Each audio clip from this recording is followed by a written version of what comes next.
Good morning, students. Today we are going to do our respiratory system of the human being. In chapter 10, respiration in organisms, our next topic is respiratory system of human beings.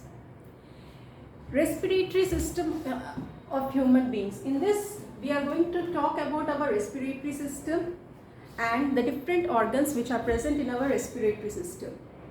The different organs which are present in our respiratory system are nasal cavity, trachea, bronchi and lungs. These are the four parts of the respiratory system. What are they? Nasal cavity, trachea, bronchi and lung. This is our respiratory system. The nasal cavity, this is the nasal cavity, trachea is also called as windpipe, bronchi and lungs. From the nasal cavity, the air enters into the nasal through the nose. The air enters in the nasal cavity through the nose. We have small hair present in the nose, which prevents the dust particle to go inside. So hairs which are present inside the nose are very important because it does not allow the dust particles to go inside our body. As the air enters the nasal cavity, it passes into the trachea. Trachea is also called as windpipe. We can also call trachea as windpipe. This trachea consists of many rings which are called as cartilaginous rings, so that the air can enter into it. At the end of the trachea, this trachea has been divided into two tubes which are called as bronchi. These bronchi are attached to the lungs. These lungs are present in the chest cavity. They are two in number. So they are present in the chest cavity. They are two in number. The double membrane, it consists of a double membrane which is called as pleura. Double membrane layer called as pleura. In lungs, these bronchi are having small tubes. They are connected with the small tubes. These small tubes are called as bronchioles. Okay, bronchi are divided into small tube called as bronchioles. And at the end of the bronchioles, they have a sac-like structure.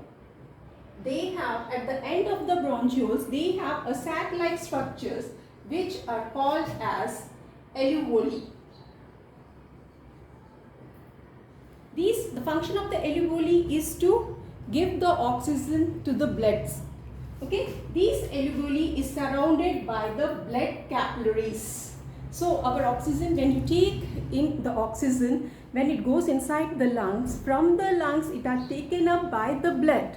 So from where it is taken up by the alveoli. So alveoli is surrounded by the blood capillaries, so that they can take oxygen and they can return back the carbon dioxide. Okay, so this is our respiratory system of the human being. So our respiratory system consists of four organs: nasal cavity, trachea, bronchi and lungs. Through the nasal cavity, the air enters into the nose. It contains hair which prevents the dust particles to get inside. Trachea contains a number of rings. It is also called as windpipe. Next, at the end of the trachea is divided into two tubes which are called as bronchi. The bronchi are attached to the lungs, and each bronchi is again divided into smaller tubes which are called as bronchioles. And these bronchioles at the end of the bronchioles, they have a sac-like structures which are called as alveoli. These alveoli are surrounded by blood capillaries where the exchange of gases takes place.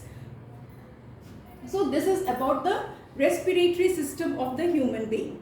Next, breathing in humans. Breathing in humans.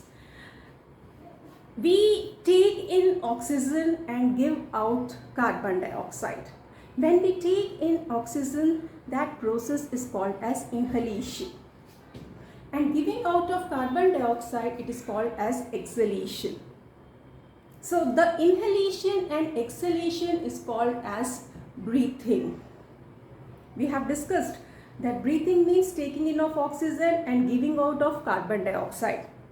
Then what is breathing rate? Breathing rate means taking in of oxygen, that is inhalation, and one exhalation. In 1 minute, how many times you take in oxygen and give out carbon dioxide is called as the breathing rate. Our breathing rate is minimum 15 to 18 times per minute. But this breathing rate changes while you are running or doing exercise, because your breathing rate increases while you do exercise or while you run. Next, mechanism of breathing. Yes, our next topic is mechanism of breathing. In mechanism of breathing,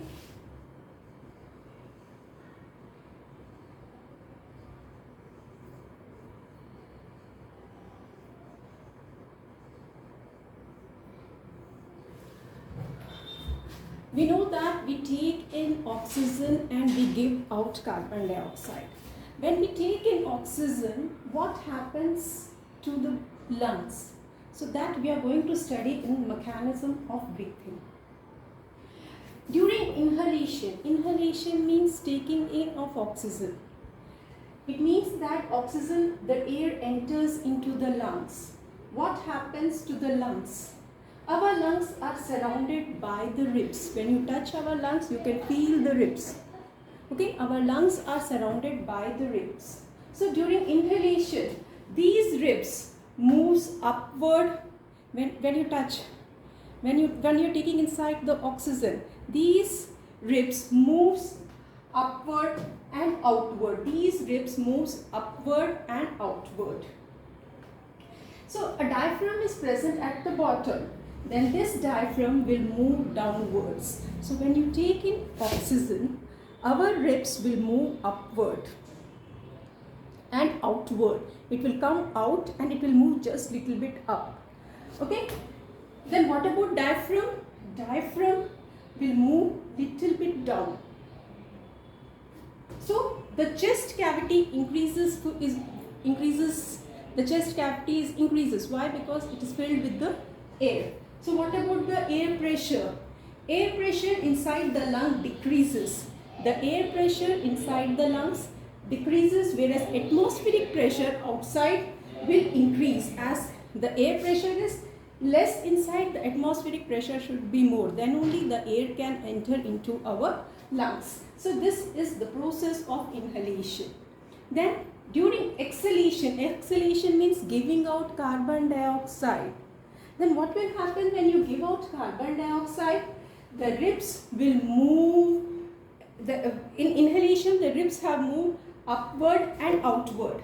But during the exhalation, the ribs will move downwards.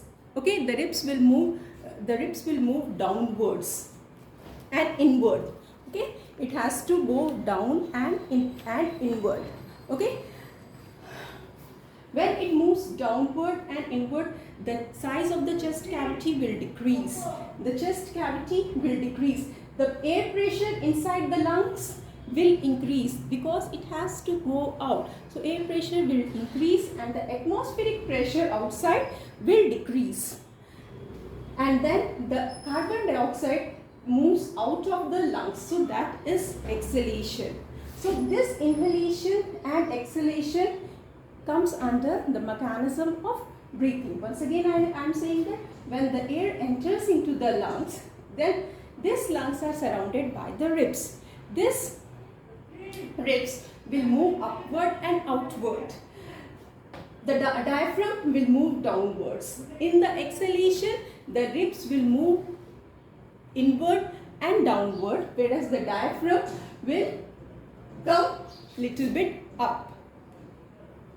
So what about the air pressure in inhalation? the air pressure inside the during the inhalation should decrease and atmospheric pressure should increase, whereas in exhalation the air pressure inside the lung increases and atmospheric pressure decreases. So in this way the inhalation and exhalation takes place, and this is the mechanism of breathing.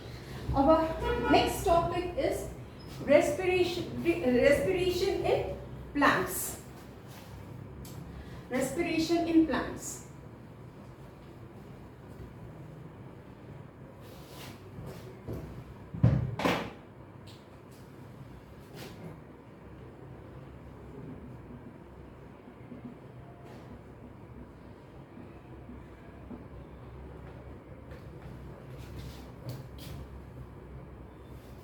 Okay, respiration in plants. Plants are also living beings. They also respire. They take in oxygen and give out carbon dioxide. Okay, they take in oxygen at the night and they give out carbon dioxide. But in the daytime, they take carbon dioxide and give out oxygen. So this process, taking in of carbon dioxide and giving out oxygen in the daytime, because they use carbon dioxide for making the food through the process of photosynthesis. The exchange of gases takes place through the small pores which are present on the underside of the leaves called as stomata. They have a special part that performs this function, which is called as stomata. Okay, all the green color plants, they have stomata for the exchange of gases, but the non-green plants, instead of stomata, lenticles are present that helps in the exchange of gases. So the shoot part, the part above the ground, in the part of the plant which is above the ground, they take the oxygen and carbon dioxide directly from the atmosphere, but the roots also require the oxygen and carbon dioxide. They take the oxygen from the pores which are present in the soil. So soil, from the small pores which are present in the soil, through that they take the oxygen. So sometimes we say that we should not add more water to the plants, because if we add more water to the plants, then the pores which are present in the soil get closed, due to which they cannot breathe, the roots cannot breathe. So we always say to avoid over watering to the plants. So in this we always say to avoid the over watering, because water replaces the air present between the soil particle. So till here your chapter has been completed. That is, today we have done about the respiratory system in the human beings and the respiration in plants. Thank you.